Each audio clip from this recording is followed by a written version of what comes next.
et du coup, vous pouvez aussi intervenir quand vous voulez, poser des questions. Et en fait, la discussion, enfin, le thème de la discussion qu'on a posé, c'est comment amplifier la qualité dans les formations grâce, euh, grâce à l'évaluation, au suivi des compétences tout au long des formations. Euh, Bien sûr, c'est des sujets qui sont dans l'actualité. On a tous lu des livres sur des établissements qui font des choses qu'on aimerait qu'ils fassent pas comme ça. On a tous lu le LinkedIn de Nathalie Lester qui dénonce certaines pratiques à des moments. Et puis, on a aussi dans l'actualité euh, la ministre qui a aussi annoncé des évolutions de Calliope à venir sur un certain nombre de sujets. Et du coup, la question, voilà, qui est posée, c'est comment on utilise ce suivi des compétences réguliers pour améliorer la qualité. Et pour commencer, alors je suis désolé parce que du coup, Arnaud doit partir. Donc c'est Riyad qui, au pied levé, Il y a une lourde de tâches là. voilà, remplace. Je sais pas s'il sera à sa hauteur. Du coup, tu remplaces Arnaud. Je vais tutoyer tout le monde. Je fais un peu comme Patrick parce que sinon je risque de me perdre. Et du coup, la première question, c'était pour toi. Euh, Voilà. et en fait, la première question sur la qualité, c'est quoi les bons ingrédients pour toi? Alors, en plus, toi, tu t'occupes des outils numériques au BTP CFA. Donc, quoi les bons ingrédients pour une formation de qualité dans ce que tu vois au quotidien? Entreprise, CFA, apprenant, tous. Et en mettant l'apprenant au cœur du système, c'est-à-dire qu'il faut aller être capable d'aller relever les compétences qu'on a en entreprise, voilà, les faire remonter au formateur. On a un mix entre les deux et pouvoir, à l'aide de l'application, notamment GoVisap, être capable de fédérer l'ensemble pour faire, pour pousser le jeune vers le haut, tout simplement. Alors, moi, je suis un homme de terrain, donc je vais parler terrain, voilà. L'apprenti, quand il revient au CFA, il faut être capable d'aller récupérer les compétences qui ont été vécues euh, en entreprise et vice-versa. Voilà. Tout simple, il ne faut pas aller très loin, c'est voilà. Et je reviens au CFA, j'ai été en entreprise. Voilà, généralement, ben, nous, on a eu un petit fossé entre ça, c'est-à-dire que l'avant GoVisap, c'est qu'on n'avait pas le lien on avait le lien papier, mais là, on est revenu à un lien numérique, ce que je remercie Patrick pour avoir présenté et développé cette application-là, c'est que il faut être capable d'aller récupérer le vécu en entreprise, ce qui se fait en entreprise, et le remonter au formateur. Voilà. Juste parce que comme après tu vas parler de ton expérience avec GoWizApp, c'est plus axé sur, enfin une question un peu plus précise, c'est sur comment les équipes pédagogiques prennent ça, est-ce qu'elles s'emparent de ces sujets, de l'évaluation, et comment aussi les entreprises s'emparent de ça, parce que souvent le retour qu'on a, c'est les entreprises, bon, ça les embête un Bah, peu c'est vrai d'évaluer les que compétences, non, mais mais focus sur un peu sur les entreprises pour être peut-être. honnête, les Sans citer entreprises. GoWizApp. Tu n'as pas le droit de citer GoWizApp D'accord, pendant les 5 prochaines minutes. d'accord. D'accord? Je ne sais pas GoVisap, d'accord. Mais c'est pas dans le Les entreprises, ils accueillent le jeune. Comment accueillir le jeune? C'est qu'il faut savoir que derrière tout ça, il y a un livret de compétences qui est mis en place. C'est-à-dire, nous, c'est le référentiel de formation. Mais, pour être honnête avec vous, c'est que ce livret de formation ou livret de compétences, ben, le tuteur, lui, il n'a pas le temps d'aller le lire, il n'a pas le temps d'aller rechercher des formations. Mais, entre guillemets, il le lit sans le vouloir parce qu'il est là pour former le jeune, donc il forme le jeune à l'aide de compétences, forcément. Donc, en fait, sans le vouloir, ce livret ou ces référentiels de formation, il l'a dans la tête, sans le vouloir. Et c'est au CFA et aux formateurs pro notamment, d'aller accompagner sur le terrain le tuteur sur ces compétences-là. Merci beaucoup, Riyad. Alors, on va passer la parole à Nathalie. Toi, tu accompagnes plein de- de- d'organismes de formation de CFA, notamment sur les sujets Calliope, qualité, et aussi sur la partie certification. Donc, ce serait quoi pour toi les bons ingrédients, les bons facteurs clés de succès? C'est quoi des bonnes success stories que tu vois chez tes clients, qui ont fait des choses formidables Ah quand ils là, mettent je en vais œuvre quelque chose. rejoindre ce que tu dis, hein, l'apprenant et l'entreprise. Je peux là pour une fois. Oui, Ah, donc pour moi, le cœur, l'important, c'est l'entreprise et l'apprenant. Voilà. Euh, Quand je dis l'entreprise, c'est vraiment mesurer ce l'apprenant fait en entreprise et avoir cette traçabilité. Et même au-delà de l'apprenant, je pense même au salarié. Dans le cours de sa vie en entreprise, il va forcément avoir des nouvelles tâches, des nouvelles missions, des nouvelles responsabilités. Et justement, c'est des outils comme le tien, Patrick, hein, qui permettent justement de faire cette traçabilité. Et je pense sincèrement que de mon point de vue, c'est comme ça qu'on va améliorer aussi la qualité des formations, c'est de voir l'impact direct de la formation en entreprise. Qu'est-ce que l'entreprise, elle attendait? D'où on est parti avec le jeune? Où est-ce qu'il en est? Le temps que ça lui a pris, mais au final, l'objectif, est-ce qu'il est réussi? C'est ça qui est un petit peu difficile. On est dans le monde de la formation, parce que l'objectif réel, on peut ne le constater que quelques mois après, une fois que la pratique en entreprise, elle est rodée et tout. C'est pour ça que j'aime beaucoup la FEST et le fait de pouvoir tout tracer sur un outil ou sur une application. C'est qu'on peut vraiment mesurer l'acquisition du stagiaire, de l'apprenant, par rapport aux tâches qui sont totalement liées à l'entreprise. Et matcher un référentiel de compétences à des tâches en entreprise, c'est vraiment maintenant quelque chose de facile, hein. Avant, ça prenait du temps. Maintenant, on a des outils qui nous permettent quand même de gagner beaucoup de temps. Et créer un parcours entreprise lié à un référentiel à une fiche de poste, moi, je trouve que c'est dans cette démarche-là que devraient aller plus ces entreprises si elles veulent avoir cette dimension entreprise apprenante. Et les CFA, justement, avec des outils comme le tien, Patrick, ou même les organismes de formation qui veulent mettre en place la FEST, c'est vraiment cette vision-là, une vision à long terme. Et enfin, moi aussi, c'est ce que je dis beaucoup à mes clients, hein, cette manière de pouvoir tracer les compétences des étudiants. Des fois, on a des étudiants qui ne vont pas réussir à valider tous les blocs de compétences d'un RNCP. Dans ces cas-là, pour le bloc ou les blocs qui ne sont pas validés, s'ils ont déjà une entreprise prête à les accueillir, on propose un espèce de parcours en VAE inversé et il va le valider justement les dernières compétences qu'il n'a pas pu valider. Et là, ça prend un petit peu plus de temps, mais il est en activité, toujours lié au même diplôme qu'il n'a pas réussi à passer une première fois. Mais c'est tout au long de sa vie professionnelle. Donc généralement, ça va assez vite parce qu'ils veulent valider rapidement. Mais l'entreprise, elle passe très rapidement une fois qu'on a fait le match fiche de poste, mission avec le référentiel de compétences, ça va tout seul. Et quand les apprentis, c'est marrant cette situation que tu cites, quand les apprentis sont dans cette situation-là, ils vont aller jusqu'au bout ou non, Ça dépend en fait de l'entreprise, encore une ça fois, dépend beaucoup de l'entreprise. énormément. On a des entreprises qui sont très engagées. Ah non, mais moi je m'en fous, je veux le garder, hein, même s'il n'a pas son diplôme. Et c'est vraiment ces entreprises-là, on peut vraiment mettre en place ce genre de parcours et qui en même temps remplit pas mal d'obligations. Enfin, moi je sens, à mon sens, quand je fais un dépôt auprès de France Compétences, cette dimension dans le RNCP est importante. C'est que même les étudiants, au-delà du rattrapage qu'on leur propose obligatoirement, on a d'autres solutions à leur proposer pour qu'ils puissent valider leur titre en entier. Et je pense que c'est aussi cette vision-là qu'il faut avoir. Maintenant, on a quand même des certifications par bloc. Et justement, cette utilisation par bloc, elle est encore trop peu usuitée dans les entreprises. C'est, voilà, même on parle des abondements et tout. Mais je pense que c'est vraiment l'avenir que les entreprises se saisissent et qu'elles deviennent vraiment des entreprises apprenantes. Ça, c'est vraiment mon credo en ce moment. Se réapproprier justement tous ces blocs de compétences, la formation de leurs salariés, en partenariat bien évidemment avec les professionnels de la formation que nous sommes. Il faut qu'on les accompagne. On commence à avoir quelques frémissements, mais c'est sûr que c'est pas gagné. Je vais passer la parole à Isabelle. Oui. Donc tu représentes la profession. Oui. Et donc la ministre a annoncé des évolutions de Calliope en disant il n'y aura pas quelque chose en plus, ce sera plutôt des extensions. Il y a aussi beaucoup de choses qui bougent dans l'apprentissage. Ce serait quoi les préconisations des membres, des acteurs de la compétence sur ces sujets? Alors nous, on a toujours été pour professionnaliser la profession. Ça, c'est sûr, les acteurs de la compétence, ex-FFP, on a toujours œuvré dans ce sens pour la qualité et pour accompagner les organismes de formation et l'enseignement supérieur également. Privé.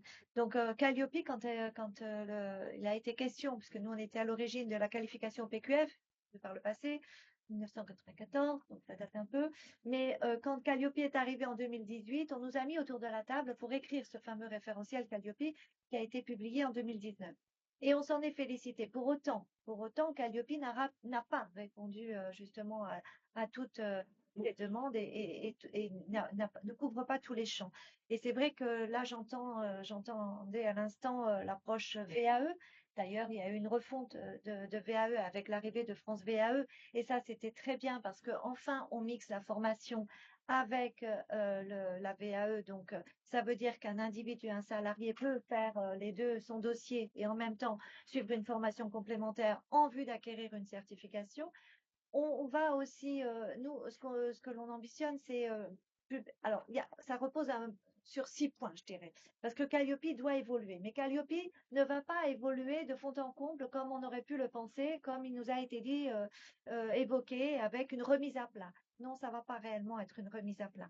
On est à la version 9 du guide de lecture, mais le guide de lecture, c'est pas le référentiel. Ce qu'il faut bouger, c'est le référentiel. Et pour bouger le référentiel, il faut un arrêté. Enfin, il faut comme on dit, un texte législatif. Donc, ça veut dire que c'est un travail un peu plus long. Pour autant, on nous annonce que 2025 sera l'année où il y aura des modifications dans le référentiel. Nous, on applaudit, mais on a des conditions.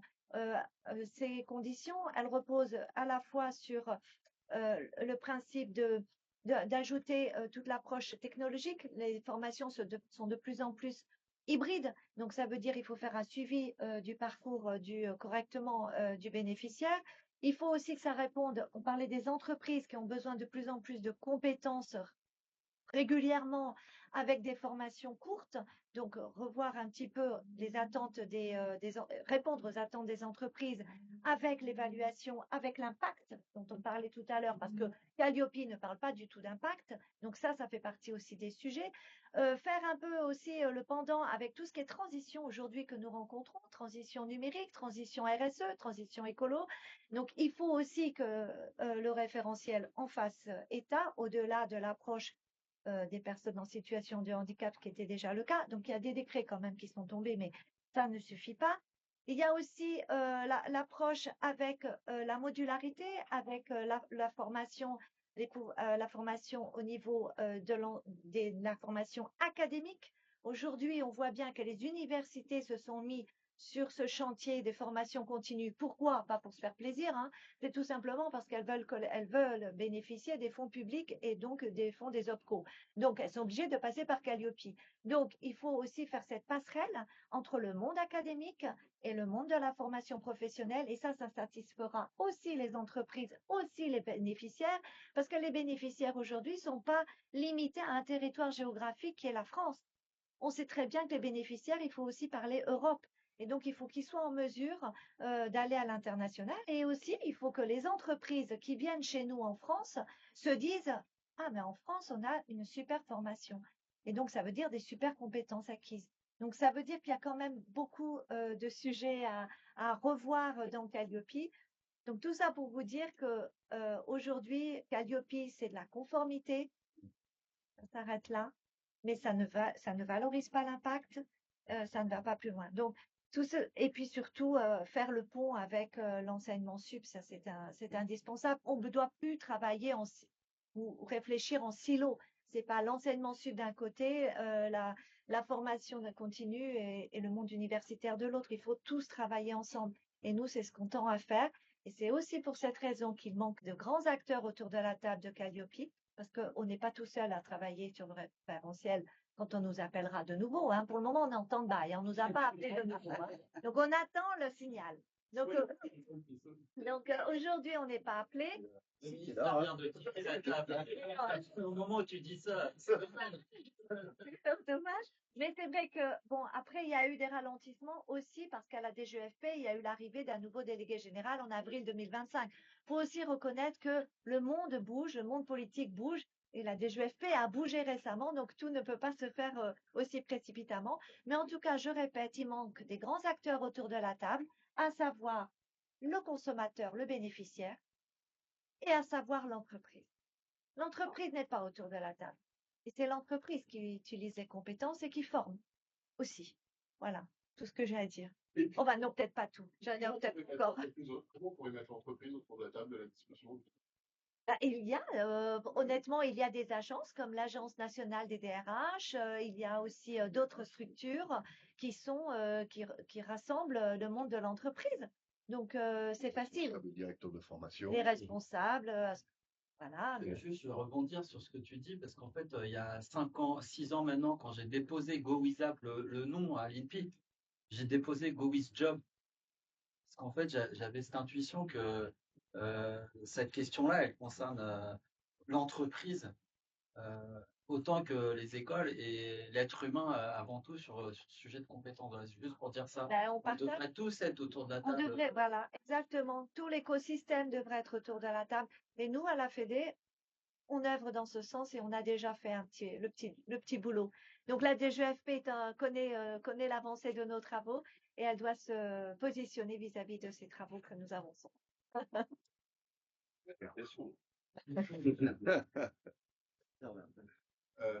Merci beaucoup Isabelle. Je vais passer la parole à Jean-Christophe. Toi, tu es un observateur depuis longtemps de ces sujets auprès de France Compétences. Est-ce que justement, enfin, comment tu réagis à ce que viennent de dire Isabelle et Nathalie, notamment par rapport à ce sujet de compréhension des blocs de compétences? Enfin, quand on rentre dans tout ce système-là, on a l'impression on comprend tout ce que ça veut dire, des connaissances, des compétences, on arrive à faire la différence. Et puis après, on parle des blocs de compétences, on a l'impression qu'on est dans une machine un peu complexe. C'est quoi, toi, ta vision des choses et après, je vous demanderai qu'est-ce qu'on doit changer. C'est quoi? Alors, bon, d'abord, je suis en phase évidemment avec ce qui vient d'être dit et ça tombe bien. Bon, on participe évidemment là au titre des NOA aux mêmes travaux donc avec la DGFP sur cette vraie problématique liée à la qualité, à ce qui pourrait être. Et en effet, maintenant qu'il est revenu, on est en stand-by, on les attend. Voilà. Ce qui a été dit tout à l'heure, je le répète, on a pensé que vous étiez parti à cause de ça. C'était une boutade. Puisque, bon, en plus, c'était vraiment une initiative de la part de la DGFP, et puis on était plutôt pas mal autour de la table. Alors, c'est vrai que je trouve que, d'ailleurs, c'est une réflexion que nous-mêmes nous avons autour des NOA, le fait de mettre des acteurs de type entreprise autour de la table est une très, très bonne chose, parce que ça permet de travailler sur l'usage. Alors moi, je reviendrai d'abord sur la partie compétence et notamment, j'ai bien aimé le titre de la conférence, Amplifier la qualité dans les formations par une approche par les compétences.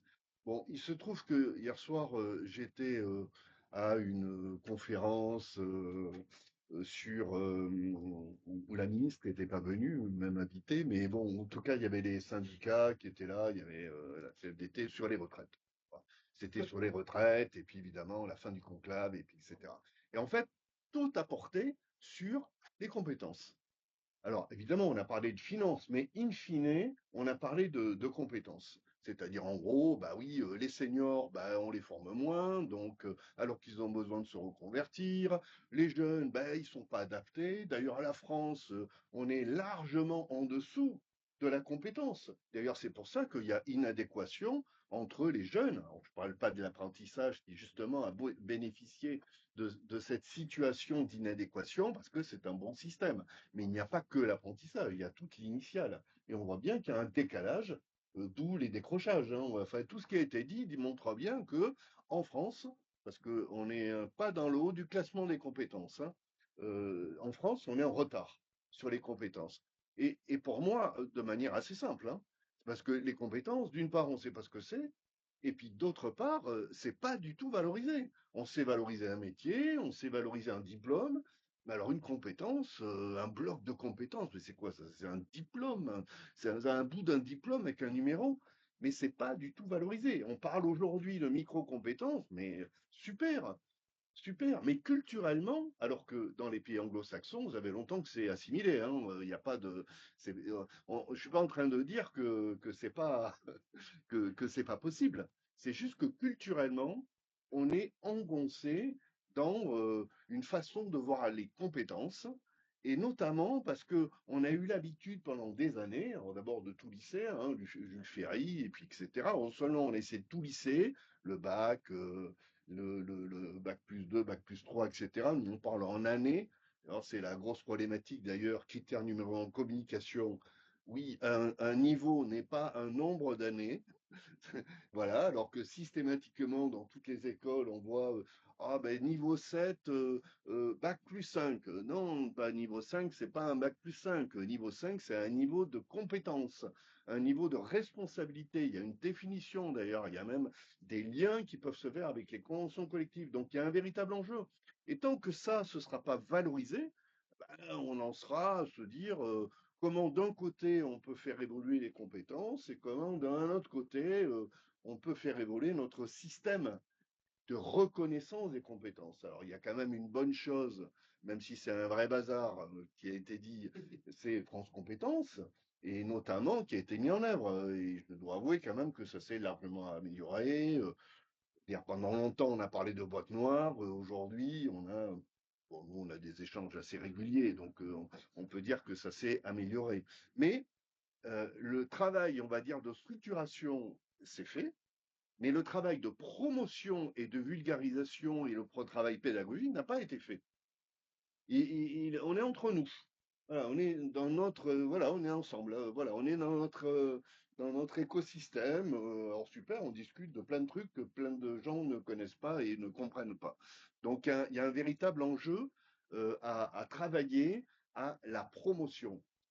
D'ailleurs, tout ça pour dire que, alors je reviens quand même à un point, notamment qui fera le lien avec ce qui a été dit aussi, c'est que c'est pas le tout aussi de dire les compétences, on veut les mettre en avant, mais souvent, on va dire que la reconnaissance, elle va avec l'évaluation.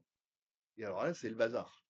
Parce que comment on évalue une compétence dont le dispositif d'acquisition peut être multiple, à distance, présentiel, 1 an, 6 mois, et pourtant on a la même compétence. Personne en situation de handicap, différence, et ça fout la trouille, hein, parce que ce qui fout la trouille, on va dire aux organismes de formation aussi, hein, mais plutôt, c'est l'individualisation. Comment je gère cette individualisation? Je fais le lien avec les outils hein, sur lesquels on est.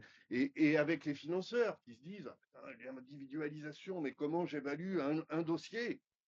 Avant, c'était simple, hein, j'avais une cohorte, la liste, je vérifiais les signatures, tout était en présentiel, je m'assurais que le prof avait bien signé, c'était simple. Là, aujourd'hui, vous parlez de Open Classroom, vous parlez de formation à distance, tout est. Alors que la formation à distance des compétences, et notamment, moi je suis bien content que ici on ait des CFA du bâtiment, parce que l'OPCO qui est un peu plus en retard par rapport à ça, c'est Constructis. Alors je l'ai à mon board, hein, donc je l'ai, et en ce moment on travaille sur, pas qu'avec eux d'ailleurs, mais avec tous les autres co, sur qu'est-ce qui est pertinent de contrôler. Vous voyez, et contrôler. Alors nous, on est plutôt sur du distanciel, mais et moi je leur ai dit, mais vous savez depuis quand existe la formation à distance? Est-ce que vous avez une date à me donner pour la formation à distance? Le premier organisme de formation à distance, qui est capable de me dire? Alors j'en parle d'autant plus que c'est dans le bâtiment. C'est dans le bâtiment. Comment? Non. École chez soi. Vous irez voir, École chez soi, 1891, créé par un ancien de l'ESTP. Vous irez voir, hein, c'est dans Wikipédia d'ailleurs. Bon, je les suis parce que je les connais. Ça a été racheté par le groupe Skill & New, indépendamment de ce que c'est devenu derrière. Je juge pas, mais c'était juste pour dire la formation à distance, c'est pas simplement une boîte noire avec du synchrone, de l'asynchrone. Non, ça peut être un geste qui est fait à distance. Alors pourquoi on faisait des maîtreurs à distance? Ben, parce qu'en 1891, quand il fallait construire des ponts, ben, on ne les formait pas tous à Paris où il fallait 10 jours pour venir si ce n'était pas un mois. Non, on s'envoyait par courrier la maquette, le document, tout ce qui allait bien, on vérifiait. Il y avait le fameux compagnonnage qui permettait de faire de la mise en situation professionnelle. Donc tout ça, tout ce que l'on dit, c'est pas inventer de la technologie, hein. C'est du bon sens. c'est du bon sens. C'est un peu comme quand je travaille là avec Cultive sur les agriculteurs, c'est du bon sens. C'est du bon sens qu'on essaie de mettre. Donc, pour moi, pour revenir, on va dire, au sujet de la compétence, c'est d'abord une question, on va dire, de définition, mais je pense que on passerait beaucoup de temps à parler de la définition. Mais on va dire, si on parle du geste, parce que moi j'aime bien l'idée de l'activité, du geste qui amène à la compétence. C'est là qu'on peut ramener à la situation de handicap, par exemple, est-ce qu'elle peut être faite ou pas, ou comment. Eh bien, si on parle de ce geste-là, c'est comment on reconnaît, comment on valorise le geste. Et ensuite, comment on contrôle le dispositif de formation qui fait le geste. Voilà, et c'est là qu'on rentre dans des complexités qui sont un petit peu voilà, difficiles. Hein. Hier, on a eu notre réunion avec les financeurs. Donc, on a un groupe de financeurs sur lesquels on travaille justement. Alors, on travaille sur 3 sujets. On travaille sur le contrôle pour essayer qu'ils s'entendent tous sur la grille de contrôle et les éléments qui amènent à montrer que c'est performant ou pas. La moitié de la séance, d'ailleurs, ils nous ont parlé des fraudes, mais bon, en nous disant quand même qu'ils recevaient tous les jours des faux certificats Calliope, hein, des sites miroirs copiés de sites internet de formation. Mais c'est fou en ce moment, on a l'impression qu'ils s'excitent tous les fraudeurs, hein, alors que c'est pas alors que l'organisme existe vraiment, hein, sauf que c'est pas celui qui est en train de frauder. T'imagines le truc quand même. Ça Ah fait oui, déjà ça c'est quelques mois que j'avais constitué ah oui, ça donc aussi. il y a un vrai sujet, on va dire, on travaille sur évidemment le contrôle, et on travaille sur 2 autres sujets beaucoup plus intéressants qu'on vient un petit peu d'aborder, qui est la notion de valorisation et la notion d'impact. Parce que, en fait, la problématique des OPCO, c'est que les OPCO, leurs clients, c'est qui? C'est les entreprises, c'est l'usager. Ils ne savent pas aujourd'hui expliquer ce qu'est le synchrone, l'asynchrone, comment on l'évalue. Les derniers échanges qu'on a eus avec le ministère, pas la DGF en direct, mais le ministère, qui était de dire, bon, ben, comment est-ce qu'on ne pourrait pas, cette histoire des 20%, etc., est-ce qu'il n'y a pas quand même une différence entre le synchrone et l'asynchrone? Et là, le retour, je ne donnerai pas de nom, mais le retour, ça a été de dire, bon, on a regardé, mais c'est la galère. C'est la galère parce qu'on ne sait pas comment réellement le définir pour le moment. Donc, on voit bien que, on a une problématique de circonscrire les compétences, de les reconnaître et de les valoriser, mais en plus, il y a une méconnaissance déjà de la part des élus, qui font quand même les lois, et de la part de beaucoup de gens sur ce qu'est la formation dans un contexte de transformation où la multimodalité, l'hybridation devient quand même, j'allais dire presque la norme. Hein, voilà. Et puis après, on a le présentiel total, le 100% à distance, mais on va dire que plus ça va aller, et c'est d'ailleurs la loi 1900, la loi 2018, hein, formation tout au long, la formation, hein, c'est présentiel, tout ou partie présentielle, tout ou partie à distance, tout ou partie en situation de travail. Mais elle est écrit quelque part quand même. Hein. Excusez-moi, je suis un peu emballé. Sans parler des badges, car si on aborde les badges, Voilà, je ne parle pas encore de ça. Mais bon, vous voyez, donc on est vraiment sur un sujet intéressant, on va dire sociétal, parce que je pense que c'est la clé pour les seniors, c'est la clé pour l'emploi. Enfin, moi, j'en suis persuadé, c'est la clé pour l'inclusion. Et pourtant, on est quand même encore, il y a du job. Je peux Voilà. donner une autre clé. C'est aussi la clé pour l'entreprise parce que Oui. moi, j'étais aussi salarié. Mm. Et en fait, quand dans une entreprise, des gens viennent travailler au jour le jour, tu fais ton taf, mais en fait, tu n'apprends plus rien. Bah, tu te démotives, tu perds confiance en toi. Alors que si tu viens travailler et que tu te dis, bah, je vais venir travailler, mais en même temps, je sais que j'ai 2 ou 3 compétences à acquérir, à développer, j'ai les outils pour le faire, ça change tout. Et du coup, quel est le coût pour l'entreprise d'avoir des salariés qui perdent confiance en eux, qui sont plus motivés, etc. Donc, le rôle du manager, c'est aussi ça. Le rôle d'un manager, c'est de faire grandir ses équipes. Et si toi, en tant que manager, tu te dis, tu t'échanges avec ton collègue et tu dis sur quoi tu as envie de grandir, et tu vas pouvoir le faire. Vous voyez, enfin, moi, ça, je pense que c'est hyper important. Bon, c'était. Bah, Pardon. si je peux rajouter, donc, tel ce qui est sorti hier, moi, j'aime bien ces discours hein, politiques, syndicats, etc. Mais la réalité, alors, Lafayette a été racheté par une société qui s'appelle le groupe Alpha. Et dans le groupe Alpha, on a Secafi. Secafi travaille beaucoup avec les CSE et donc beaucoup avec les syndicats. Donc, il y a évidemment beaucoup de réflexions sur la transformation, les PSE, comment on accompagne les départs. Mais alors nous, on nous sollicite en nous disant, bah, il n'y a qu'à faire de l'apprentissage, de la formation, etc. Mais alors, in fine, ça sort jamais. In fine, c'est quoi? C'est le job, l'intérêt du job et le salaire.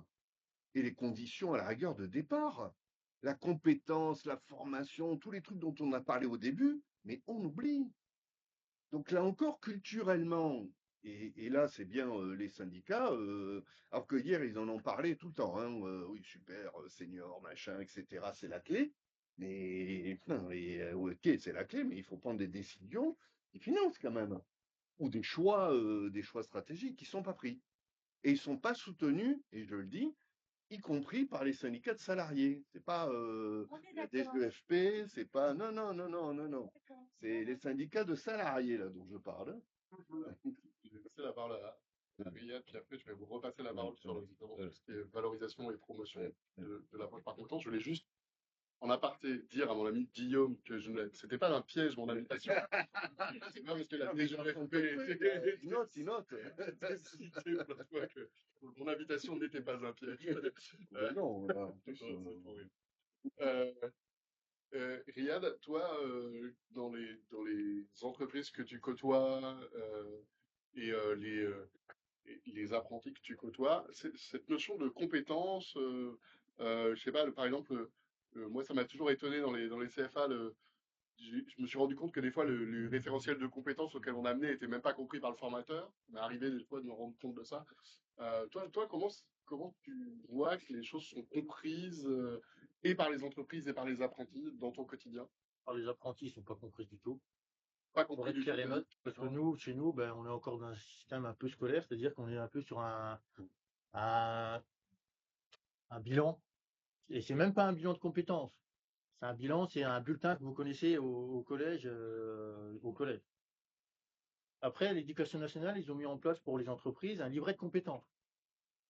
En fait, pour faire simple, il y a une note qui est mise par l'entreprise, donc c'est une note de 0 à 20, hein, telle que vous la connaissez.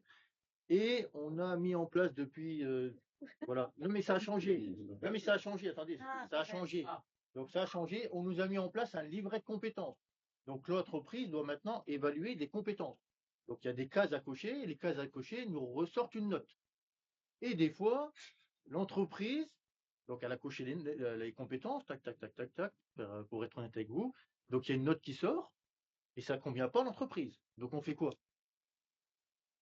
Bah, l'entreprise, elle fait quoi? Elle fait le système à l'envers, elle met la note et elle coche les compétences. Pour avoir la bonne note. Pour avoir La note Juste correspond, estime. voilà. Voilà. Parce qu'on est encore resté focalisé sur un système de notation. Et c'est ça, et en fait, c'est depuis, et malheureusement, c'est comme ça depuis tout le système scolaire, c'est qu'on est resté sur un système de notation. Or, la note, elle devrait même pas l'observer, l'entreprise. On devrait évaluer des compétences et basta. Et au revoir, le diplôme, et ensuite, on repart avec notre diplôme. Et pour vous dire, actuellement, quand le jeune vient rechercher son diplôme de CAP, peu importe qu'il soit, il repart avec un diplôme. Je comprends même pas que derrière le diplôme ou avec le diplôme, on lui donne son livret de compétences. Voilà, on lui donne un diplôme. Ah, c'est bien, tu as eu un CAP maçon, mais tu sais faire quoi? Or, il y a des compétences qui ont été évaluées derrière tout ça. Et ils repartent même pas avec un livret de compétences. Alors moi, certains, je leur dis, imprimez, demandez à votre formateur pro le livret de compétences, ça peut faire office de CV. Et c'est mieux qu'un CV ou une lettre de motivation. Quand on rapporte un livret de compétences à une entreprise, voilà, il n'y a même pas besoin d'écrire une lettre de motivation. Surtout que les jeunes ne savent pas écrire une lettre de motivation. Ils vont avec leur livret de compétences pour postuler à une entreprise X ou Y, et je pense que ça fera tout à fait l'affaire.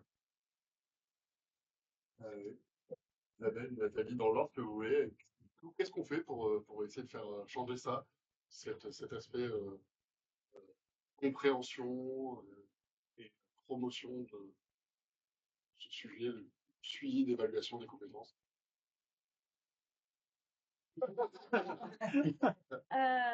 Non, mais l'illustration qui a été donnée avec la création là de cette entreprise, moi je trouvais que c'était un bon levier aussi de reconnaître les compétences et de faire le between entre l'entreprise et l'apprenti. Je trouve que c'est déjà un bon sujet de collaboration et honnêtement,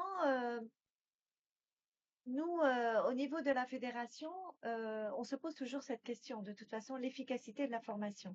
Et donc, l'année dernière, on s'est encore reposé cette question parce que derrière, c'est les compétences. Et donc, on a travaillé avec Philippe Carré, qui est un professeur émérite universitaire, et on a fait justement un énoncé de toutes les variables nécessaires pour avoir une efficacité optimale d'une formation. Honnêtement, toutes les variables, les 9 variables, il a fait une étude, une étude exploratoire auprès de chercheurs en France, mais également à l'étranger, parce qu'en France, il n'y a pas beaucoup de sujets traités sur ce sujet-là. Enfin, il y a pas, voilà. Donc, du coup, il a été plutôt voir les anglo-saxons pour travailler sur l'évaluation et sur les compétences, parce que notamment les Nord-Américains, comme on sait, ont beaucoup travaillé là-dessus. Et il a identifié 9 variables. Et parmi ces 9 variables, c'est vrai qu'on voit les différentes modalités pédagogiques et on voit le lien indispensable avec l'entreprise qui est nécessaire, mais ça ne suffit pas. Donc, enfin bon, l'évaluation, c'est très complexe. On parle d'évaluation Kirkpatrick, peut-être, mais alors là, les entreprises, elles en sont très loin du niveau 4 de Kirkpatrick. Mais pour autant, c'est important il faut acculturer, je pense qu'il faut tout simplement acculturer l'entreprise. Donc, quand on parle d'évaluation, faut peut-être, alors c'est peut-être vieux, mais c'est à repenser. Le modèle Kirkpatrick est à étudier. Et puis, je crois que oui, il faut que les managers, on parlait tout à l'heure des managers de proximité qui doivent accompagner leurs salariés sur des compétences nouvelles. Honnêtement, souvent, un manager de proximité, il a été positionné manager de proximité. Pourquoi? Parce qu'il est très bon technicien, mais il n'est pas bon pédagogue. Il n'a pas des soft skills optimales, on va dire. Et donc, il aura même pas, c'est pas de son fait, c'est il pensera même pas à accompagner ses collaborateurs pour les faire grandir. Il n'y pensera pas. Lui, ce qu'il voit, c'est le travail à l'instant T parce que il a des KPI de son entreprise qui lui demandent. Et donc, il va pas l'accompagner pour le faire grandir. Donc, c'est aussi, il y a le groupe Voltaire qui a travaillé sur le halo des compétences, les compétences 2030. Donc, c'est tout ça qu'il faut. Enfin, il y a tellement de choses, mais il faut acculturer l'entreprise. Et c'est pour cette raison que je reviens sur le sujet. Je trouve dommage que les entreprises ne soient pas avec les financeurs, avec les organismes de formation, avec l'enseignement sup, avec tous ces professionnels, les régions, parce que les régions financent aussi, tout ça pour travailler ensemble. Parce qu'elles apprendraient aussi beaucoup et vice-versa, on apprendrait d'elles aussi. Donc, voilà. Je ne sais pas si j'ai répondu à la question, mais ça avait tellement de sujets que. Juste je te passe la parole, mais juste avant, je vais vous dire de réfléchir aux questions à poser. Vous avez l'intervention de Nathalie pour réfléchir aux questions à poser. Je parlais longtemps. Pour vous prévenir, pour éviter le trou. Non, mais pour en revenir, comme Isabelle, c'est l'acculturation des entreprises. Moi, je vais partir d'un cas extrêmement concret que j'ai vécu quelque temps déjà maintenant. On avait remporté un appel d'offres avec un organisme que j'accompagnais et on devait justement former les managers terrain à la FEST. Moi, j'ai une vision très, très pratico-pratique. Le parcours était décliné, il était relié à un RNCP, un titre pro du ministère. Mais pour moi, il n'était pas fini. C'est-à-dire qu'il fallait absolument que j'aie la vision des managers terrain. Donc, en formant les managers terrain, ce qu'on a fait, c'est qu'en même temps, on leur a présenté le référentiel et on a vraiment matché avec eux chaque bloc de compétences, chaque compétence qui était un langage barbare au début, pour eux, c'est des managers terrain, mais par rapport à leur mission. Et une fois qu'on a fait ce match-là, il y a eu un déclic. On a fait tout le référentiel et ils ont vraiment pu s'approprier le référentiel. Et ils se sont vraiment engagés dans leur rôle de tuteur à FEST. Mais tout ça dans ce but de communication. Et c'est un des plus beaux compliments qu'on m'a fait parce qu'une des participantes m'a dit « Nathalie, merci. Je mets enfin des mots sur ce que je fais depuis des années. » Parce que c'est souvent les managers terrain, en fait, qui transmettent les vraies compétences. D'où pour moi, c'est essentiel quand je crée des parcours comme ça à FEST, On crée déjà une première proposition liée à un référentiel de compétences, fiche de poste ou autre, mais que ça soit vraiment les managers terrain qui finalisent. Et là, donc, on vient vraiment dans l'acculturation. J'ai réussi à acculturer une entreprise sur cette notion de compétence. Compétence égale une ou plusieurs missions qui sont dans le quotidien d'exécution. Et tout de suite, l'entreprise s'est vraiment saisie de cette opportunité. Puis, c'était pas une petite entreprise, hein. C'était le groupe PVH, Calvin Klein et tout. Et maintenant, c'est devenu même un sujet qui est passé au niveau européen, où ils se sont rendus compte que justement, grâce à cette expérimentation, ils ont pu recruter des profils auxquels ils n'avaient jamais pensé. Ils n'étaient pas du tout dans leur scope. Mais en fait, qui possédaient les compétences qu'ils recherchaient. Et c'est là ce match compétences, justement, de mise en situation de travail et de confier les rênes au manager terrain, à celui qui connaît le métier, qui le pratique tous les jours. Que là, on a vraiment eu cette notion de communication, d'acculturation et de compréhension des équipes. Et là, pour moi, c'est là où on a tout ce challenge, c'est de faire comprendre aux entreprises et aux équipes la valeur de la reconnaissance des compétences en situation de travail. Et je rebondirais pour outiller les entreprises. Voilà, aussi. C'est très important. Et au niveau de la commission de normalisation, AFNOR, on a travaillé sur ce volet-là et sur notamment les activités pour accompagner les managers à valoriser les compétences, à identifier les activités de leurs collaborateurs pour les faire grandir et c'est des outils comme ça que l'on a travaillé, notamment avec Uber, et c'est une norme outil, hein, c'est pas une norme, hein, c'est une norme outil totalement destinée au monde de l'entreprise et pour recruter ou pour valoriser un collaborateur, il faut avoir un peu les clés de comment lire et écrire des compétences. Tu as le droit de poser des questions. Non, c'est plus une remarque, deux remarques, une question. Alors, sur le volet de l'apprentissage, vous avez beaucoup parlé d'adéquation en entreprise, hein, de l'adéquation du rôle du tuteur en entreprise au référentiel de compétences. Juste une remarque en plus, enfin, en tant que moi, employeur d'un apprenti chez nous à la fédération et qui accompagne aussi l'ensemble de ses adhérents, on défend aussi une logique, je dirais, un peu plus intégrée de l'apprentissage. À mon sens, le jeune dans l'entreprise, il va aussi apprendre de nouvelles compétences qui ne sont pas dans son référentiel Oui, voilà. et qu'il va utiliser. Voilà. Donc, D'où l'importance de faire ce match-là entre le référentiel de compétences et la fiche de poste dans l'entreprise. Non, voilà. Le référentiel de compétences de l'affectif, avoir cette approche intégrée, parce que l'apprentissage, c'est aussi un développement professionnel au sens large. Et deuxième remarque, alors sur l'apprentissage, à mon sens, il y a aussi une dimension citoyenne dans l'apprentissage et plus globalement dans la formation, que ce soit par alternance ou autre. Je voudrais marquer voilà, l'objet d'émancipation du jeune ou de la personne. Et ça, c'est des choses, c'est un impact qui est plus difficile à évaluer, qui est dans aucun référentiel, que ce soit de certif, de qualité, qualité, etc. Et je pense que vous parliez d'acculturation et ces deux dimensions-là sont importantes à intégrer aussi dans les travaux qu'on peut faire pour tenter cette acculturation. Et mon impact est plus difficile, mais ouais, l'enjeu d'émancipation via la formation, je trouve qu'il est.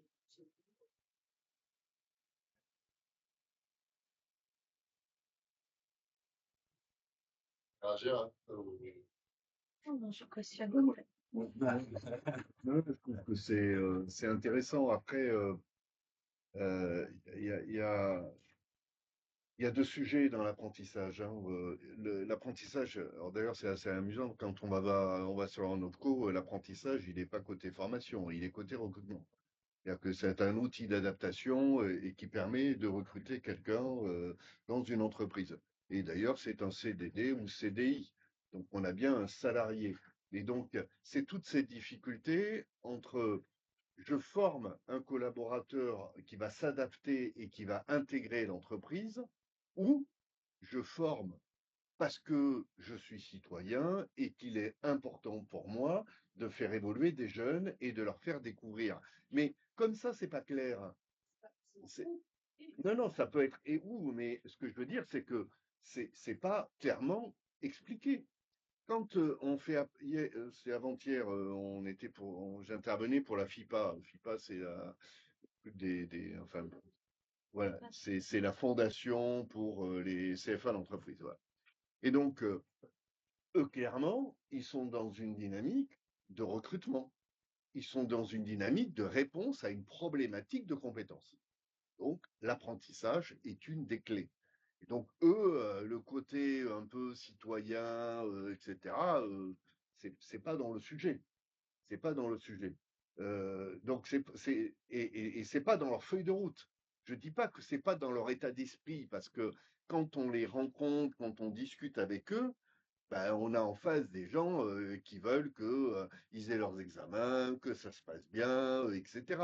Mais c'est pas forcément la directive qui a été donnée en hausse. D'où le fait qu'aujourd'hui, il y a des réflexions sur des fermetures des CFA qui ont ouvert dans les années, enfin, il y a en 2018, hein, où vous avez tous votre CFA, les entreprises qui s'y sont tous mis en pensant que bon, c'était pas beaucoup plus compliqué que la formation continue, et aujourd'hui, bah, ils sont dans la panade, hein, parce que bah, oui, c'est un métier quand même, hein, de former des jeunes et puis de les faire évoluer.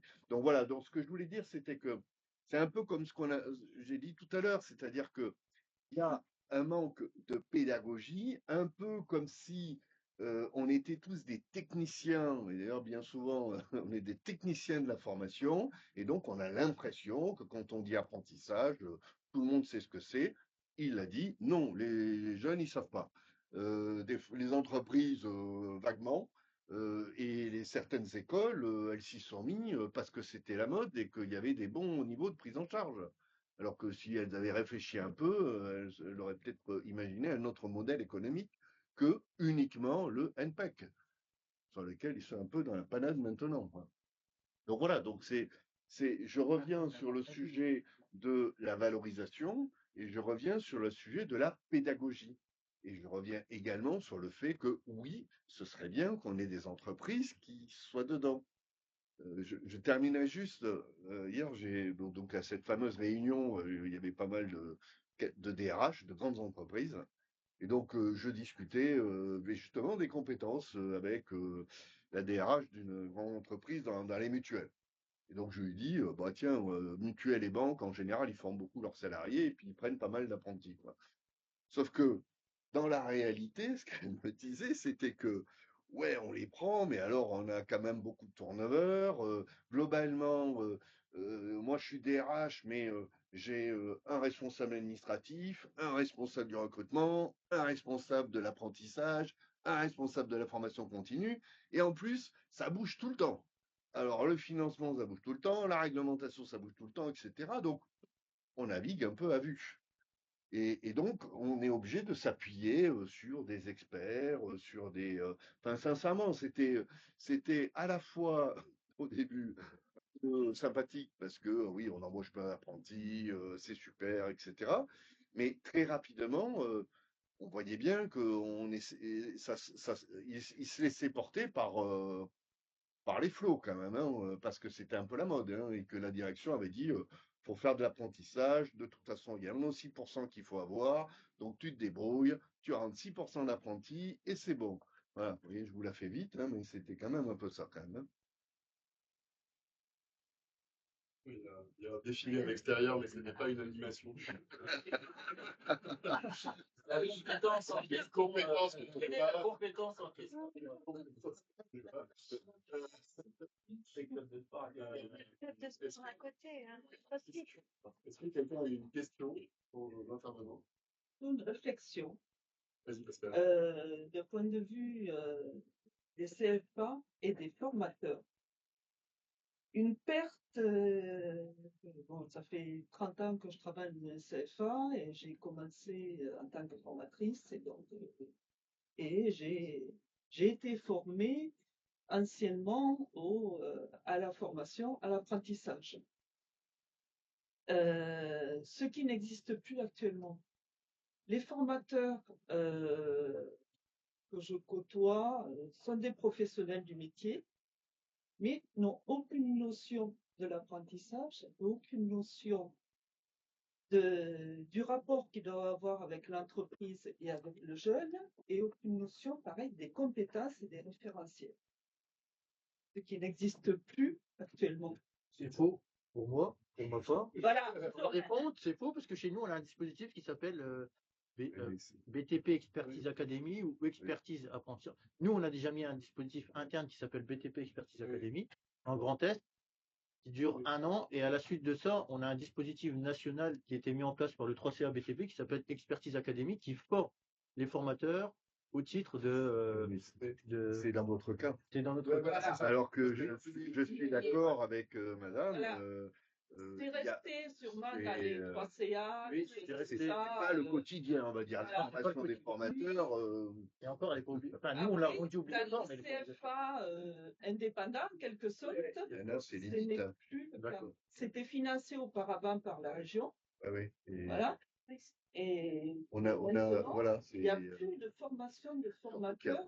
beaucoup d'indépendants en plus, donc ceux-là, Voilà, on tout à les fait. forme quand on a le temps, On les forme pas. Voilà. ou on les forme pas. Des heures comme ça. Et donc, c'est vrai qu'il y a un manque à ce niveau-là.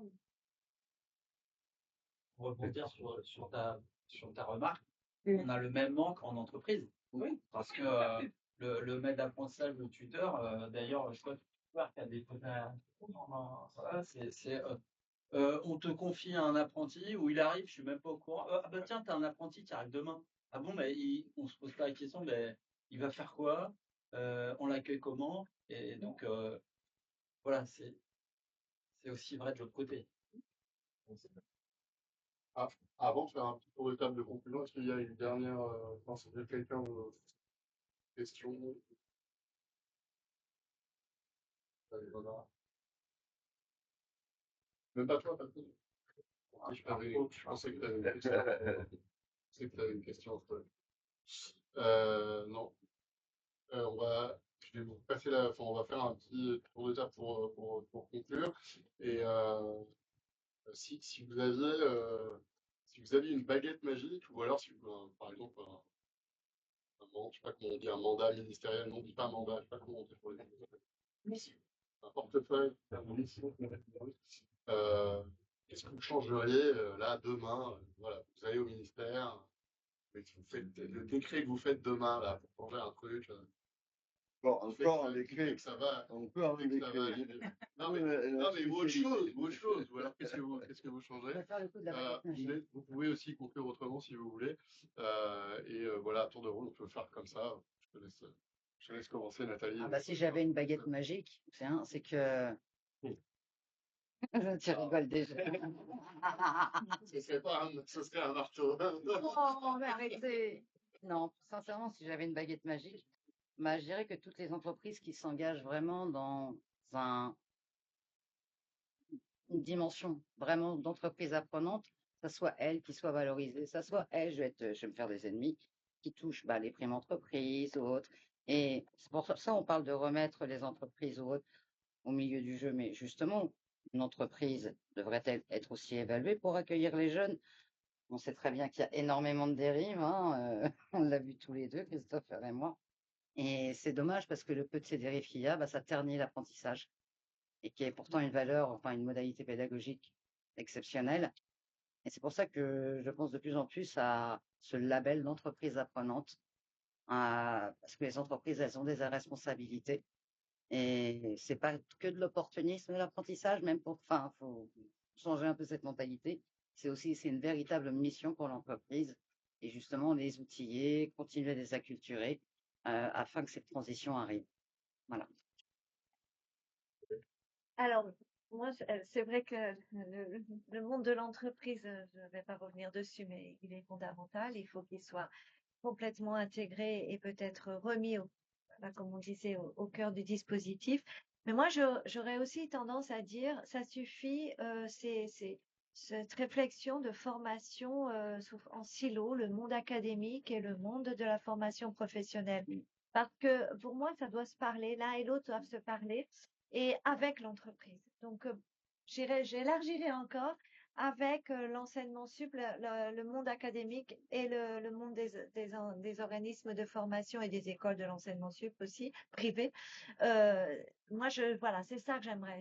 J'aimerais que, à l'époque, on parlait des différentes, au niveau des petites classes, l'école privée et l'école publique, mais au niveau de l'apprentissage aussi, il faut quand même faire attention et je maintiendrai la valorisation de l'apprentissage parce qu'on a bien vu que ça avait aussi un effet pour le monde de l'entreprise et pour les individus eux-mêmes. La France était capable de le faire, elle s'est challengée pour ça et on a bien vu que les entreprises répondaient aussi à l'appel. Bon, même s'il y a des modifications aujourd'hui qui sont dans les textes, j'espère que les entreprises joueront encore le jeu de l'apprentissage demain. Mais voilà, rassembler les deux univers, l'enseignement privé et l'enseignement public. Pour moi, c'est indispensable. Je profite de ce que tu as dit pour aussi, enfin, je réagir juste à ce qu'a dit tout à l'heure Jean-Christophe sur la stabilité et le fait que les entreprises ont du mal avec la stabilité. Et la stabilité, enfin, pour exemple, c'est mardi, quand même plein de règles qui changent, c'est le 1er juillet, et le décret est toujours pas paru. Voilà. Et donc, voilà. Donc aujourd'hui, dans tous les CFA, on commence à modifier les SI un peu pour voir ce qu'on fait. Mais en fait, le décret n'est pas paru. Et donc, je pense que c'est catastrophique pour tout ce secteur, ce type de. Pour l'instant, en fait, tout le monde se prépare à une annonce et enfin, se prépare sur la base d'une annonce, mais le décret est toujours pas là. Et c'est dans 72 heures. Bon, moi, je trouve ça, c'est une parenthèse, mais Après, bon, j'aurais beaucoup de choses à changer, mais les systèmes d'information aussi, harmoniser les systèmes d'information, c'est aussi fondamental. On est bien d'accord. Et il y a qu'est-ce Ouais, qui change j'ai de la chance. avec ta baguette? Enfin, j'ai de la chance que nous, plutôt, pour BTP, CFA Grand Est, de ce côté-là, ça se passe plutôt bien, puisque les formateurs, ils sont acteurs de la formation et accompagnent à un maximum les entreprises et les tuteurs, même si dans 10% des cas, il peut y avoir quelques entreprises réticentes. Mais c'est aussi faire comprendre, surtout aux jeunes, qu'ils rentrent dans notre système de formation pour acquérir des compétences et non pas un diplôme. Parce que derrière le diplôme, il y a des compétences, mais ça, c'est pas toujours perçu par le jeune. C'est plutôt je viens là pour passer mon diplôme, mais je viens pas là pour acquérir des compétences. Même si à la fin de son diplôme, il a obtenu le diplôme, il y a des compétences qui vont pas ressortir de ce diplôme-là. Et c'est ce qui est dommage. Bon, un peu de stabilité quand même, parce que bon, les réformes depuis les lots rouges, j'allais dire, hein, ça n'arrête pas. À chaque gouvernement, il va de sa réforme, donc s'il y a un petit peu de stabilité, ce serait bien, parce que c'est vrai que cette incertitude, elle nuit à la mise en place des dispositifs, au développement. Ensuite, je dirais centré sur l'usager, que ce soit l'individu ou que ce soit l'entreprise, les modèles doivent être centrés sur et comme on ne va pas réinventer de toute façon, on arrête, les outils sont là, on peut les améliorer, mais quand même, il y a suffisamment d'outils aujourd'hui. Par contre, il faut plus de collaboration entre les outils et les dispositifs et les règles. Voilà. Donc collaboration, usager centrique, j'allais dire, et puis stabilité, du calme. C'est pas mal. On n'a pas parlé du passeport de compétences, Oui, c'est vrai. mais c'est fondamental. Oui. Et alors, on parle pas du passeport prévention parce que ça fait un peu plus. Il y a plein de trucs qui existent. Mais c'est bien mais le sans passeport de dire. Mais il n'y a pas de compétences. communication dessus. Mais non, Non, ça, alors que c'est un super outil. ça, c'est le super outil. Quelqu'un dit un mot pour redire ce que c'est? Alors, le passeport de compétences, comment dire, le book de tout individu, hein, puisqu'il appartient à l'individu, et donc toutes les certifications, les diplômes et certifications obtenus par l'individu sont alimentés par les systèmes d'information des certificateurs et donc sont accessibles aux employeurs si l'individu veut mettre à disposition son passeport de compétences. C'est une preuve de ses compétences acquises, reconnues, on va dire reconnues. Il y en a peut-être acquis d'autres, mais non reconnues. En tout cas, c'est une preuve de ses reconnaissances. Et puis aussi, comment dire, et puis surtout, c'est pour, alors c'est un peu pour tacler LinkedIn aussi, hein, ça a été fait pour ça, parce que c'est pas du déclaratif. Là, pour le coup, le passeport de compétences est factuel. Ce sont les certificateurs qui ont déclaré les diplômes et autres certifications. L'autre dimension au passeport de compétences, c'est qu'à terme aussi, ça nous permettra de faciliter les mobilités professionnelles, Exactement. voilà, des personnes. Puisqu'on nous demande de faire ce travail de correspondance sur les certifications. Merci à tous les chats. Je pense que je peux. Il y a beaucoup de choses à dire. Pour la suite, en fait, il y a un peu de café Et dans un quart d'heure, on reprend les discussions. On va passer 10 minutes avec Riyad sur son usage de l'application avec Patrick. Et puis après, il y aura un échange pour ouvrir sur justement le monde professionnel, un peu comme vous venez de le faire, avec Hubert Grandement et Patrick. Et là, on fait une Il y a des petits gâteaux avec le café.